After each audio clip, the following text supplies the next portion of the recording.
Guys, your dragon team is struggling. You need some new epics to build. Well, I've got you with what I think are the top 10 epics to build for the Dragon's Lair. Let's get into it. So in this video, we're gonna be focusing on champions that kind of follow like the mechanics of the boss fight. We're not really gonna be focusing on champions that are good in like the waves. Like for example, Deacon. Deacon is really good against the waves, but not so much the boss. He doesn't bring you much for the boss fight.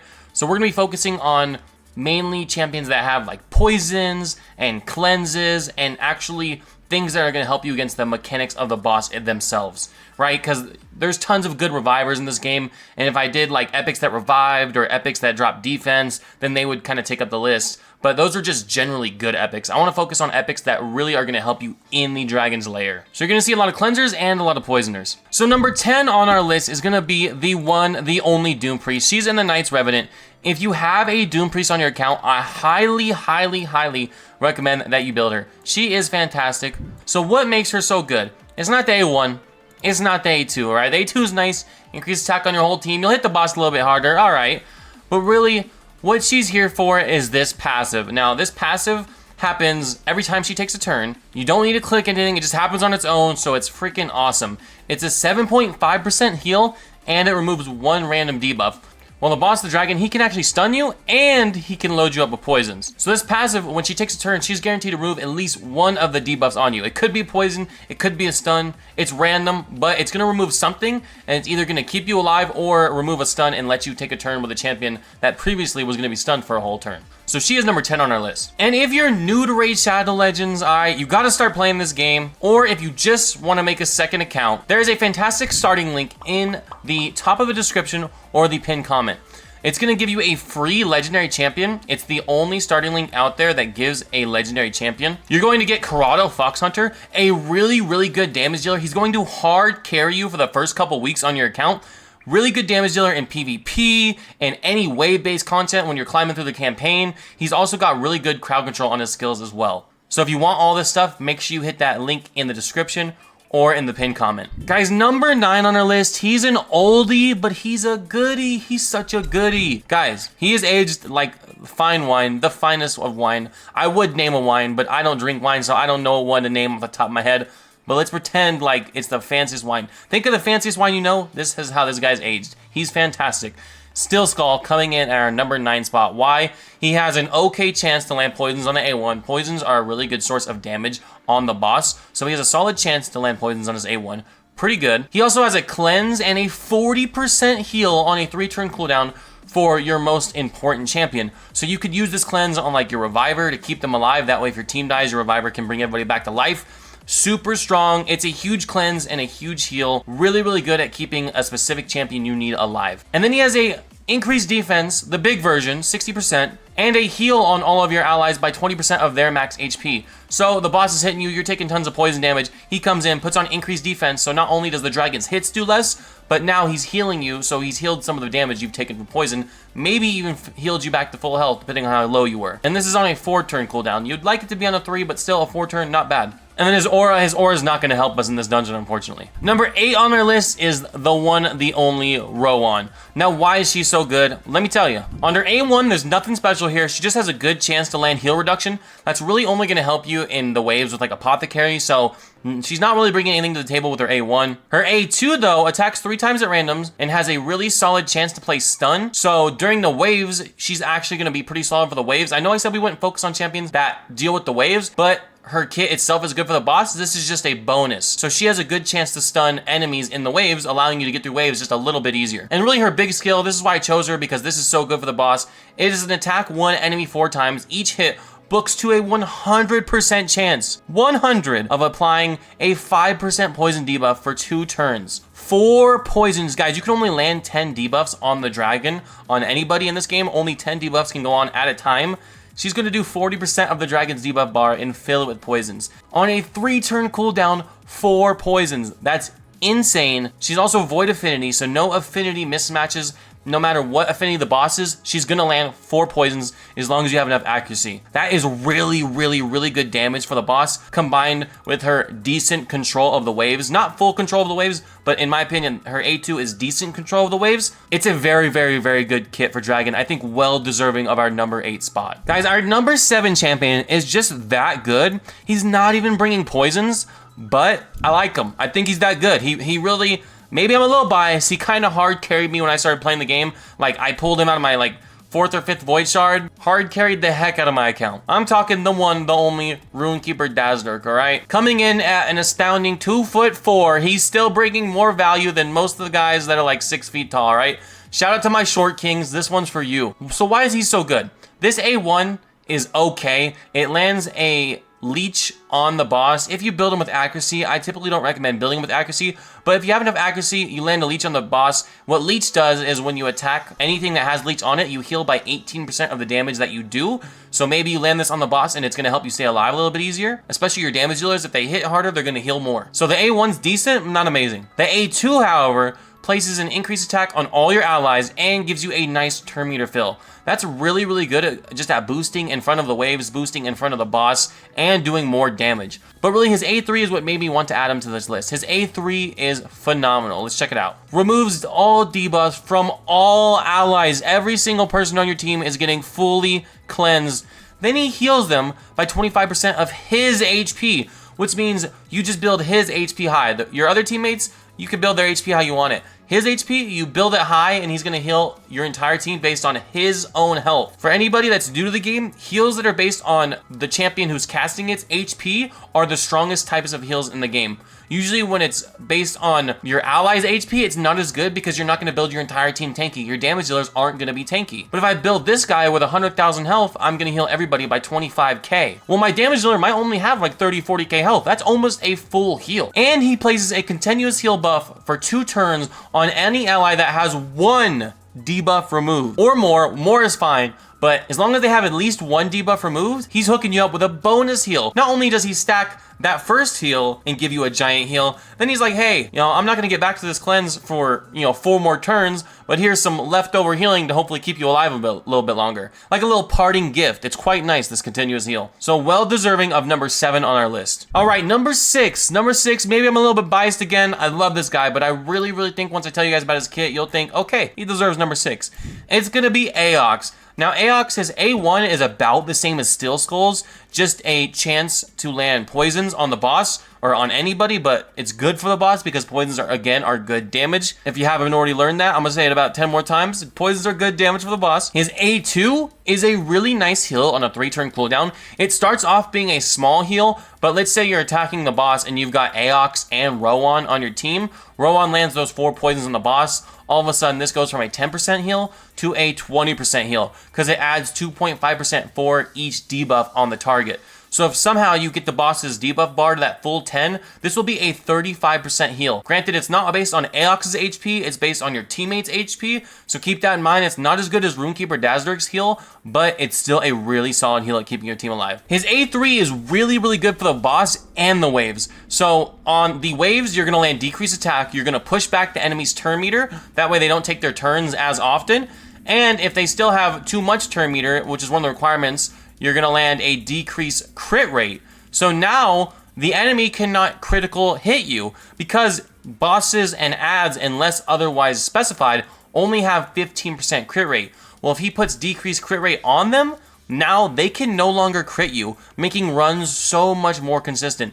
So that's how good it is on the waves. And then when you get to the boss, it's about just as good. The only thing that doesn't happen is you do not get a turn meter drop. You cannot drop the turn meter of the dragon, but you still will land your decreased attack and your decreased crit rate. So the boss now cannot crit you, allowing your team to just survive so much easier because crits from the dragon hit quite hard, especially in hard mode, as well as decreased attack, again reducing the dragon's damage. So this guy bringing a little bit of poisons, as well as bringing so much survivability through his healing and through his damage reducing debuffs that he lands on the boss and the waves. So really good at keeping you alive, as well as pumping out just a tad bit of damage against the boss. But it doesn't end there. The passive is also really good. Increases the duration of 2 random debuffs on the attacker by 1 turn when attacked. Occurs once per hit. So you've loaded up the dragons with poisons, the dragon attacks you, 2 of those poisons are going to get extended by an additional turn, just basically, again, giving you more damage. Now, if you land decreased attack and decreased crit rate on the boss, those could be the debuffs that get extended. It's 2 random debuffs, so the more debuffs you have on the boss, the more random it is. If you only have 3 or 4 debuffs on the boss, there's less buffs for this to choose from, so it's going to be more predictable. But no matter what, increasing the duration of any debuff on the boss is always a good thing. So in my opinion, really deserving of number 6 on our list. Number 5 on our list is one of my favorite epics, or has become one of my favorite epics recently, because he's so good against Amius. That's not what we're here to talk about, but I just love this guy. I love Venomage. So he's number 5 on our list. Now why? First of all, he actually has an aura that we can use. Finally, someone with an aura that we can use. He gives us ally accuracy in all battles by 45. That is really nice. Accuracy requirements get really high once you get into like hard mode of Dragon. So having additional accuracy on your aura if you need it as an option is always really, really nice. His A1 attacks one enemy 2 times, destroys the max HP by 75% of the damage inflicted if they are under a hail reduction debuff. Quite nice. That is a lot of destroy max HP. Not really important for this dungeon, but it's worth noting. And then this is the important part. Each hit has a 35% chance of activating up to 2 poison debuffs on the target. Books up to 50% chance of that happening. So what does activating poison mean? It means that the poison turn ticks down and the poison does damage without the dragon taking a turn. So basically it just makes the poisons do damage early, which is nice. His A2 is also really good for the boss. He's gonna land decreased defense on the boss. Once it's booked, 3-turn cooldown, 100%. He's gonna land decreased defense, allowing you to do more damage. And as long as the boss is under a poison debuff, he will also land decreased attack. So you'll be doing more damage to the boss, and the boss will be doing less damage to you. That is really, really, really nice. Now his A3 is really good for the waves and for the boss. So what it's going to do is it has a 100% chance to land heal reduction on a 3-turn cooldown once it's all booked up, and has a 100% chance of placing 2 poison debuffs for 2 turns. Now when it's on the waves, it's heal reduction and poison on everybody, really helping you get through the waves and not allowing the waves to heal themselves. So any damage you do is going to stay there. And then for the boss, the heal reduction doesn't really mean much on the boss, unfortunately, but the 2 poisons are really what we care about.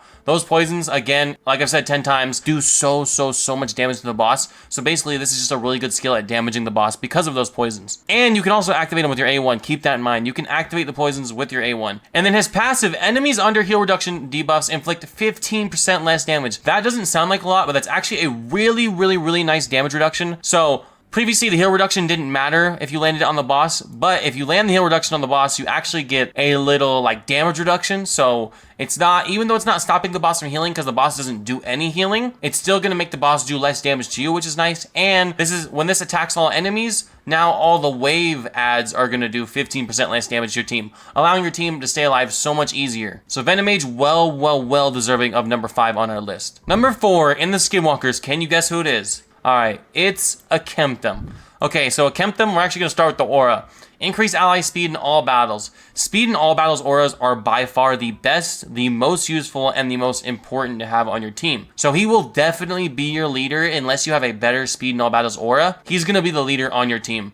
This is going to make everybody on your team faster, and speed is the name of the game in Raid Shadow Legends. We're going to read this guy's kit backwards, alright? I think it's kind of important. His passive, when you book it, has a 100% chance of inflicting damage from 1 poison debuff. The enemy's under a hex debuff whenever their allies receive damage from poison debuffs. Kind of hard to wrap your head around at first, but basically all it means is that when someone takes damage from poison, everyone's going to take damage from poison when they're under a hex. But this passive is really strong because it actually counts as a hit. So if you ran him in something like a stun set, for some reason, this passive can proc stuns. So you get tons of poisons on the enemy team, and as long as they're hexed up, they're poisoned up, they're getting stunned, or they're getting provoked, whatever set you want to run him in. It's just crazy. I don't know why the passive works like this, but a Kemptum in a stun set, really good. Not saying you have to build him in stun, but just some extra information I thought I'd provide you guys if you want to use a Kemptum. I think he just destroys the waves if you put him in a stun set. It's hilarious. There's videos of it on YouTube. Give it a Google search if you want to check it out. It's so funny and it's so crazy that he works like this. His A2 attacks all enemies 3 times. Each hit has a 60 books to 75% chance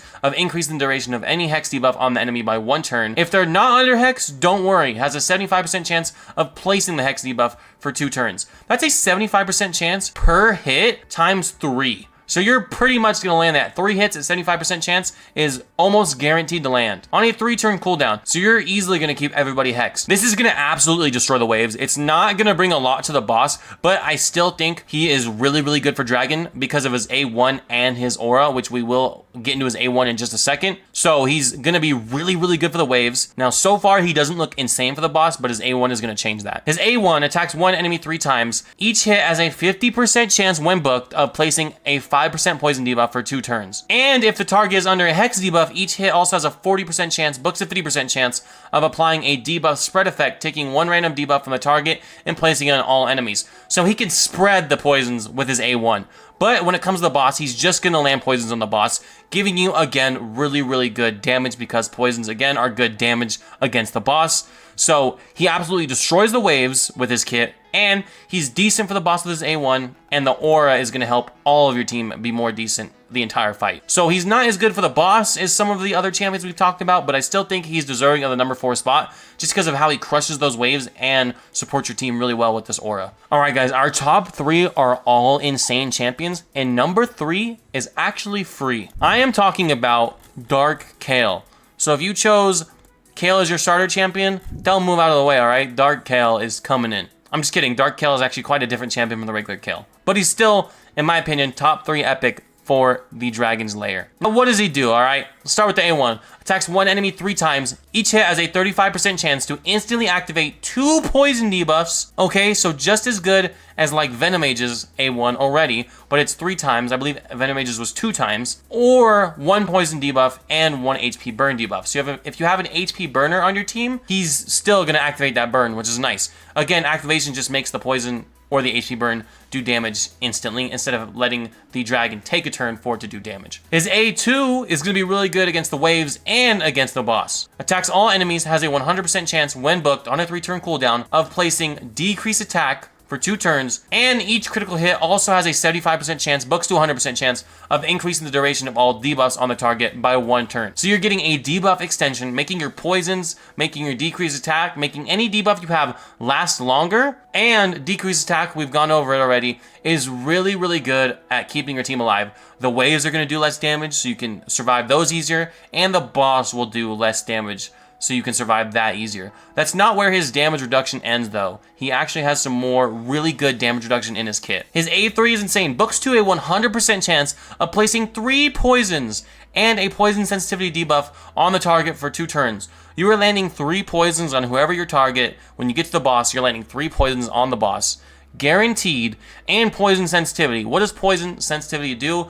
It's kind of self-explanatory, but it makes poisons do more damage. It makes you more sensitive to them. It's almost like having more poisons when you put poison sensitivity on the boss. It's going to make your poisons hit a lot harder.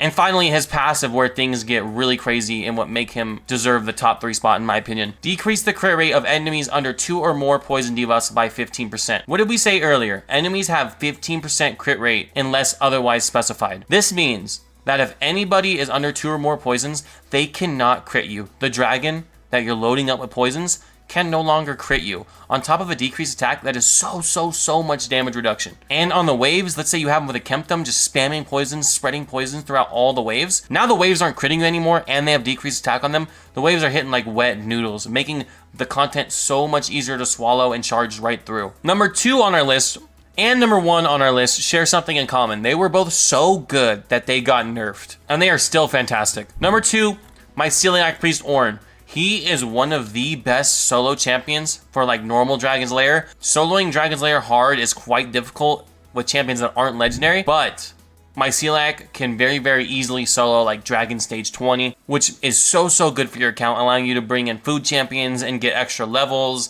that you wouldn't otherwise get before while still farming gear. But what makes him so good for the Dragon's Lair? A1 attacks 1 enemy. Each hit only books up to a 25% chance of placing a poison debuff for 2 turns. Nothing crazy, but his damage is based on HP, which means that you build him tankier, he's just going to hit harder, which is always a nice bonus. His A2 on a 3-turn cooldown books to 100% chance, attacks 1 enemy 2 times. Each hit has a 100% chance of instantly activating 1 poison debuff on the target. Again, damage based on HP, so it's going to hit a little bit harder the tankier that you build him.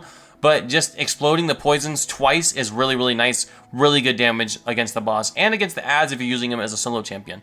His A3 is where things get really spicy, alright? I wouldn't want to take a bite out of this mushroom at this point. Attacks all enemies books up to a 75% chance of placing 2 poison debuffs and a 25% poison sensitivity debuff for 2 turns on everybody. Alright, everybody's getting poison sensitivity, and there's a really good chance for them to all get poisoned. Not only that though, heals this champion by 1% of their max HP for each poison debuff placed by this skill.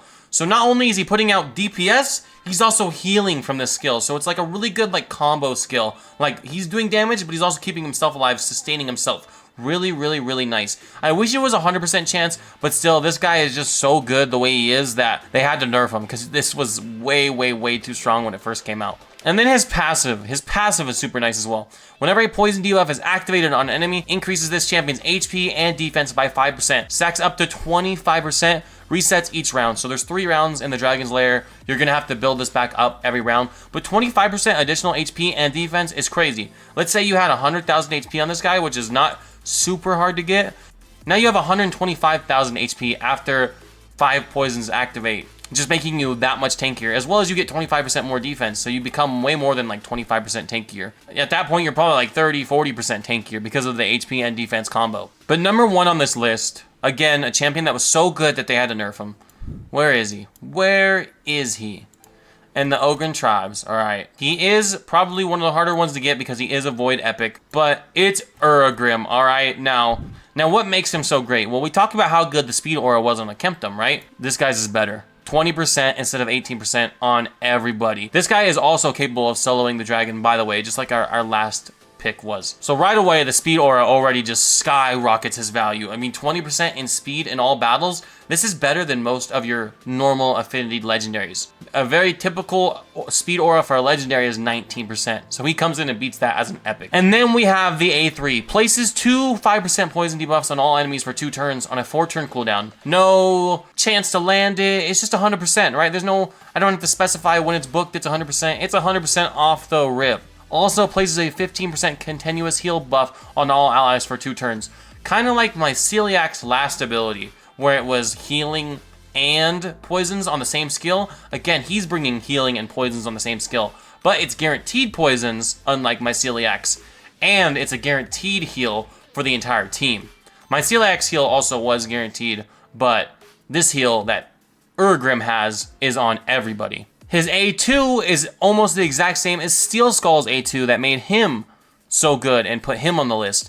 His A2 is about the same thing, removes all debuffs from an ally, then heals them by 40% of their max HP. Again, targeting your reviver, targeting your most important champion, or even your weakest champion, and giving them a huge, huge heal and a cleanse. Super duper nice A2 on a 3-turn cooldown as well. His A1 attacks one enemy 2 times each hit, books up to a 45% chance of placing a 5% poison debuff for 2 turns. Really, really solid. One of the better A1s we've seen because the chance is a lot higher than somebody like Aox or Steel Skull. He's got actually a pretty solid chance to land these poisons on his A1. So just in a great all-around combination of like support and damage, bringing you that Speed Aura, bringing you 2 skills that heal, and 2 skills that place poisons. Really, really, really good, and capable of soloing the dragon on his own. Also, Void Affinity is also worth mentioning. He's Void Affinity, so no affinity issues. He's not gonna weak hit, he's not gonna have stages he's stronger against and weaker against. He's just neutral to everything, which is really nice, just helps keep things really consistent. Void champions really are like your end game champions, just because Void is like the consistent affinity to build things around. Alright guys, that's gonna do it for the list. So again, we focus on champions that are actually like really fit the mechanics of the boss fight. You know, if I included champions like Deacon or like Ursula the Mourner, yeah, they would have made the list, but Ursula's gonna make like any list for any dungeon. She's a great reviver. Deacon's gonna make like any list for any dungeon. He's fantastic at dealing with the waves and speed boosting. So I really wanted to focus on champions that actually fit the mechanics of the boss fight. And really one of the best ways to do damage to the boss is poisons. One of the best ways to mitigate damage is decrease attack. And one of the best ways to stay alive is cleansing. So that was a lot of the focus of the list. But these are my top 10 epics for the Dragon's Lair. You know, let me know what you think down in the comments. Do you agree? Is there someone that should have been on the list that wasn't? Who should they have replaced? What spot would you have given them? I'd love to hear what you guys have to say.